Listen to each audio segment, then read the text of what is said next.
Halo Gunawan dan Gunarwati sekalian, ketemu lagi ya di channel saya Gunar Os. Dan harusnya ini adalah video preview untuk pertandingan nanti malam ya. Cuman kalau saya pikir-pikir, preview kita saya rasa nggak akan terlalu banyak perubahan ya dengan preview-preview pertandingan kemarin. Karena satu, formasi kita saya rasa juga tidak akan ada perubahan banyak. Eh, Malah mungkin tidak akan berubah ya, terutama karena ya memang kita saat ini tidak ada pemain yang bisa merubah formasi gitu kan. Jadi formasi kita saya rasa masih akan tetap ya di situ-situ aja. eh Mungkin di sebelah kiri akan dirubah ya, Miles Lewis Kelly kemarin sehubungan ditarik di babak pertama, jadi saya rasa mungkin di back ini adalah Calafiori, Gabriel, Saliba, lalu Timber di tengah, Declan Rice, eh, Thomas Partey, Odegaard di depan, eh, Trossard, Merino dan Nwaneri gitu ya. Jadi saya rasa tidak banyak perubahan lah secara formasi. Untuk apa yang akan saya ngomong tentang MU juga rada-rada mirip ya, di pertandingan kita sebelumnya melawan MU. MU adalah MU. Jadi apapun yang terjadi dengan mereka, mereka biasanya selalu bisa step up ya untuk menunjukkan, apa ya? Untuk menunjukkan eh, semangat mereka gitu ya, ketika melawan tim-tim yang secara secara apa namanya, yang secara tradisional adalah rival mereka gitu. Jadi kalau kita lihat pertandingan MU gitu kan, paling tidak mereka selalu bisa menunjukkan semangat mereka ketika melawan Arsenal, Liverpool, Manchester City gitu ya. Rival-rival mereka ini selalu bisa step up gitu. Paling tidak bisa menunjukkan perlawanan. Kalaupun kalah paling tidak menunjukkan perlawanan gitu. Jadi ya ini menurut saya sesuatu yang eh, ya harus eh, harus kita tetap berhati-hati, kita tetap harus bisa menunjukkan permainan yang terbaik lah gitu ya. Cuman yang saya mau ngomong saat ini adalah sepertinya Manchester United ini sudah masuk di apa ya, di era baru, era yang dimana bukan era lah, lebih saya mungkin ngomong fase baru tentang siapa yang disalahin fans gitu ya. eh di era yang pertama pasca Sir Alex Ferguson ini lebih banyak yang disalahin ini adalah manajer ya. Jadi dari era Moyes sampai eranya Ole ini mulai banyak yang disalahkan ini adalah manajer. Jadi ganti manajer, ada masalah ganti manajer sampai dengan Ole, lalu masuk Ralf Rangnick ya. Ralf Rangnick masuk, di mana dia juga mengatakan bahwa Manchester United perlu operasi jantung gitu kan.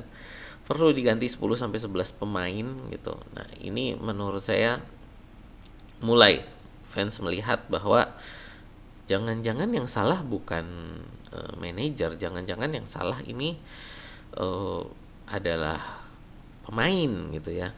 Jadi yang harus diganti pemain gitu. Ditambah lagi juga dengan apa ya, waktu itu Ronaldo ya, waktu Ronaldo keluar dan dia wawancara dengan Piers Morgan gitu kan. Ini mulai menunjukkan bahwa ini pemain-pemain ini nggak hormat dengan institusi Manchester United gitu ya. Walaupun apa ya, wawancara Ronaldo ini membuat fans terpecah. Ada yang mendukung Ronaldo, ada yang mendukung Manchester United dengan melihat bahwa ya lu tetap masih pemain MU, lu belum putus kontrak kok ngomong seperti itu gitu ya. Tapi intinya kalau menurut saya di situ orang mulai melihat bahwa pemain ini tidak hormat kepada Manchester United gitu kan. Ditambah lagi yang terbaru kemarin wawancara Ferran ya, di mana wawancara Ferran ini menurut saya mulai secara positif ini menunjukkan bahwa memang ada klik di MU ya. Jadi ada klik, ada grup-grup pemain gitu yang sepertinya ini berdasarkan nasionalitas gitu. Ya, jadi ada grup pemain Inggris, ada grup pemain Portugal gitu. Jadi kayak ada grup-grup klik, ada grup pemain Belanda sekarang gitu kan. Jadi di mana Ferran waktu itu di wawancara mengatakan bahwa Erik ten Hag ini tidak berhasil merangkul pemimpin-pemimpin dari masing-masing grup pemain. Nah, di situ menurut saya satu hal yang eh, harusnya tidak ada gitu ya, pemimpin dari grup-grup pemain gitu. Harusnya merangkul memang jadi satu, ini adalah grup pemain Manchester United gitu loh, bukan grup pemain dari kebangsaan mana gitu. Bahwa sampai terjadi ada seperti itu berarti memang benar ada klik, dan ini menurut saya nggak benar gitu. Dan ya itulah makanya di saat ini eh, pema- apa ya, orang-orang fans Manchester United mulai menyalahkan, oke ini pemain nih kayaknya yang salah, pemain harus diganti. Tapi itu di era Erik ten Hag sudah dilakukan, pemain sudah diganti musim ini ya. Saya ngomong musim ini sebelum Erik ten Hag dipecat gitu kan, di awal musim sampai dengan ten Hag dipecat, pemain itu sudah diganti pemainnya Ten Hag semua. Jadi kalau dibilang Erik Ten Hag ini belum dapat pemain yang sesuai dengan apa yang dia inginkan, 70-75% pemain Manchester United saat ini adalah pemainnya Erik Ten Hag. Dan saya di situ juga menghitung Rashford. Kenapa? Karena Rashford ini yang memperpanjang kontraknya itu Ten Hag. Jadi ini adalah Manchester United-nya Ten Hag gitu. Jadi pemain yang ada sekarang ini adalah pemain-pemainnya Ten Hag gitu, dan makanya saya rada kaget ketika Ten Hag lalu dipecat ya. Jadi awal musim udah dibeliin pemain sebegitu banyak, yang kayaknya itu cocok dengan apa yang dimau oleh Ten Hag gitu kan. Profil-profil pemainnya sepertinya sesuai dengan profil-profil yang dibutuhkan Ten Hag. Lalu tiba-tiba dipecat, diganti Amorim, di mana Amorim pola permainannya berbeda, dan bisa kita lihat sekarang pemain-pemainnya eh, tidak sesuai gitu ya. Tapi ini nih ya, makanya kenapa saya tulis di sini Anthony ini adalah masalah baru MU, karena Anthony ini menunjukkan bahwa yang salah bukan pemain. Ya, ini jadi eh kenapa Anthony ini sekarang menjadi masalah? Karena Anthony ini menunjukkan bahwa pemain Manchester United ketika dia datang ke Manchester United itu amburadul. Jadi pemain manapun yang datang ke Manchester United ini talentanya tiba-tiba hilang.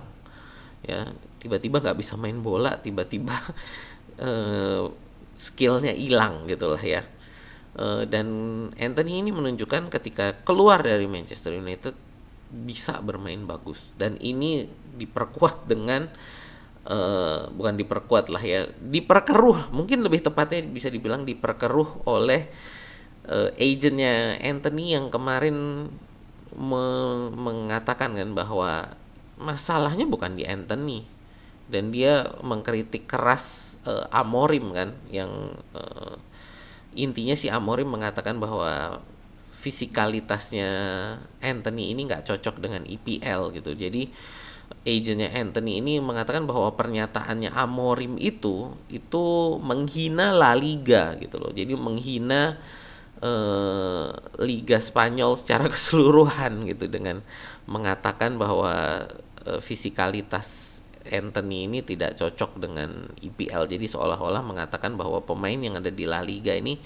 fisiknya nggak sebagus pemain-pemain MU gitu. Nah, menurut saya juga ada benarnya gitu ya. Kenapa? Kita bisa lihat dari sisi manajer. Dari sekian banyak manajer yang datang ke Manchester United, masa sih semua dari fans itu mengatakan bahwa oh mentalitas manajer ini tidak sesuai dengan mentalitas MU, tidak sesuai dengan DNA MU, tidak bisa tidak bisa mengikuti keinginan Manchester United ya, tidak bisa mengikuti tekanan yang datang dari fans-fans MU, tekanan yang datang dari harapan harapan pers dan fans gitu. Saya rasa itu tidak benar ya, masa dari sekian banyak manajer semuanya seperti itu. Lalu kalau kita hubungkan juga dengan semua pemain, masa sih dari era Moyes sampai sekarang pemain-pemain yang ada ini semuanya tidak bisa menghadapi tekanan yang muncul ketika menjadi pemain Manchester United. Saya rasa itu tidak benar, ya. Dan ini ditunjukkan oleh Anthony, dan ini menurut saya akan menjadi masalah bagi Manchester United. Masalahnya apa? Bagaimana Manchester United ini kedepannya bisa merekrut pemain? Ya, kenapa? Karena Anthony menunjukkan, lu datang ke MU, lu bakal amburadul. Ya, lu bakal habis. Talent lu akan hilang. Gitu. Dan lu harus keluar dari MU supaya lu bisa bermain dengan baik gitu. Nah, kita juga perlu ingat juga usia pemain sekarang, ya kelahirannya tuh pemain-pemain sekarang kelahirannya udah mulai pemain-pemain kelahiran 2000 ke atas gitu ya. Mulai banyak pemain-pemain ini yang hidup, bahkan mungkin lahirnya itu sudah jauh di atas era kesuksesan MU, era emasnya MU. Ini sudah banyak pemain-pemain ini yang di atas itu gitu loh kelahirannya. Jadi mereka tidak mengalami MU yang dominan, MU yang bagus, itu mereka tidak mengalami pemain-pemain ini. Ya mungkin masih ada nama besarnya, tapi pemain-pemain sekarang dengan usia mereka gitu, makin melihat MU ini makin ketertarikannya makin tidak ada. Jadi makin sulit bagi MU nanti untuk merekrut pemain, terutama dengan apa yang terjadi dengan Anthony saat ini. Makanya ini saya bilang bahwa semakin sukses Anthony, ini akan semakin bermasalah bagi Manchester United. Dan nada-nadanya, walaupun ini hanya dipinjamkan kan ya ke Real Betis, dan tidak ada klausul opsi pembelian gitu ya, tapi nada-nadanya bahwa Anthony ini nggak mau balik ke Manchester United gitu. Nah sekarang dari saya, masalahnya apa gitu? Kalau kita lihat bukan masalah, solusinya apa gitu? Eh, secara secara aneh saya saat ini ada satu setuju dengan Coach Justin gitu. Karena saya setuju dengan Coach Justin apa? Beberapa minggu yang lalu dia di DPI ada bilang bahwa Manchester United ini mungkin masalahnya adalah di suasana di klub gitu ya. Banyak staff yang terancam dipecat, lalu pesta dibatalkan, lalu bonus dibatalkan, fasilitas juga bobrok gitu ya. Yang ini tentu membuat pemain moodnya nggak muncul gitu ya, moodnya nggak muncul untuk bermain gitu ya. Jadi dia kasih contoh bagaimana dia waktu itu di Net TV, sewaktu awal datang ke sana, fasilitas lengkap, makanan komplit, mau makanan apa ada gitu. Tapi ketika Net itu udah mau hampir bangkrut, itu bahkan air minum pun nggak ada gitu ya. Jadi di situ menurut saya oke, ada benernya juga gitu ya. Kenapa? Karena saya juga lalu ingat dengan wawancaranya Alexis Sanchez, di mana Alexis Sanchez bilang satu kali dia ikut sesi latihan Manchester United, dia langsung telepon agennya. Ya, dia telepon agennya, dia bilang, gue mau balik lagi ke Arsenal, bisa nggak nih? Diketawain lah sama agennya, ya nggak bisa lah, lu udah taken kontrak sama Manchester United, lu nggak bisa balik lagi ke Arsenal. Yang menurut saya di sini adalah menunjukkan memang suasana di Manchester United ini sudah toksik gitu ya, suasananya sudah tidak kondusif gitu. Dan ini mungkin bukan hanya untuk masalah pemain toksik yang harus disingkirkan, tapi mungkin juga adalah staff yang sampai saat ini masih selalu membocorkan kondisi di dalam ruang ganti, dan bagaimana mereka juga selalu saat ini apalagi ya terancam pemecatan, dan ditambah lagi dengan ya tadi pesta-pesta yang dibatalkan, bonus yang dibatalkan, tentu suasana semakin muram. Jadi kalau dari saya, kita sudah lihat bagaimana Manchester United mengganti pelatih kita sudah melihat juga mengganti pemain, membuang pemain toksik dan pemain toksik ya.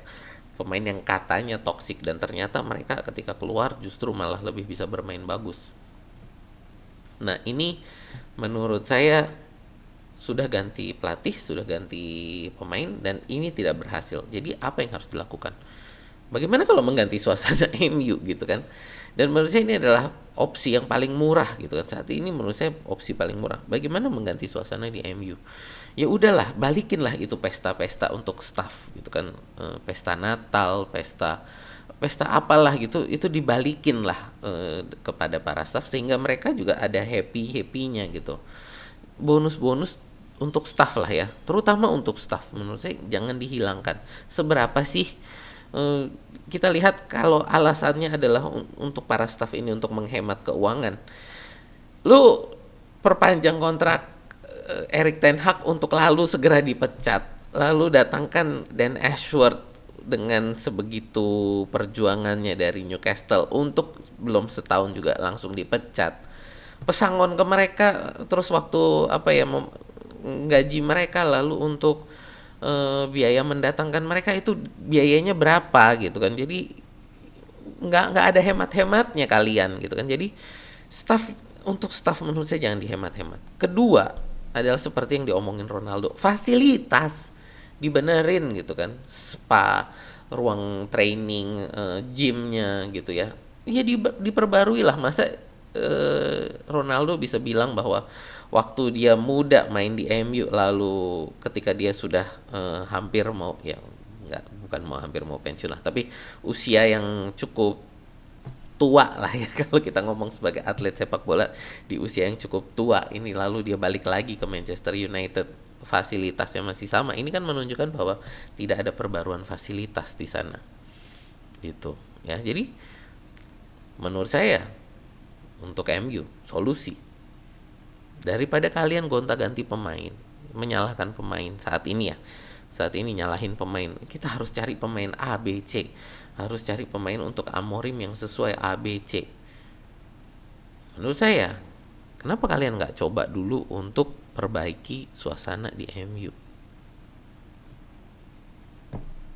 Lebih murah lah menurut saya daripada beli pemain-pemain, 2-3 pemain baru gitu. Saya rasa untuk perbaikan fasilitas MU berapa? Saya rasa dengan harga satu pemain sekarang sama lah ya, 50 juta pound sterling. Saya rasa kira-kira untuk perbaiki fasilitas-fasilitas seperti itu harganya sekitar segituan juga lah gitu kan. Jadi ya ya ini ya, jadi video saya ya hari ini kayak daripada ingin ngomong preview, saya lebih saya ini ngomong tentang klub yang akan kita hadapi nanti malam. Jadi ya apakah ini nanti akan apa ya, menjadi masalah bagi saya dengan bahwa ini ngegibahin klub lain gitu kan.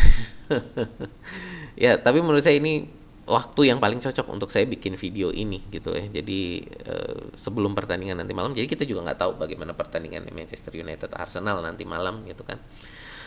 Kalau MU mainnya jelek, jadi video saya ini makin sesuai, tapi bisa menjadi tidak sesuai kalau Arsenal yang main jelek nanti malam gitu kan.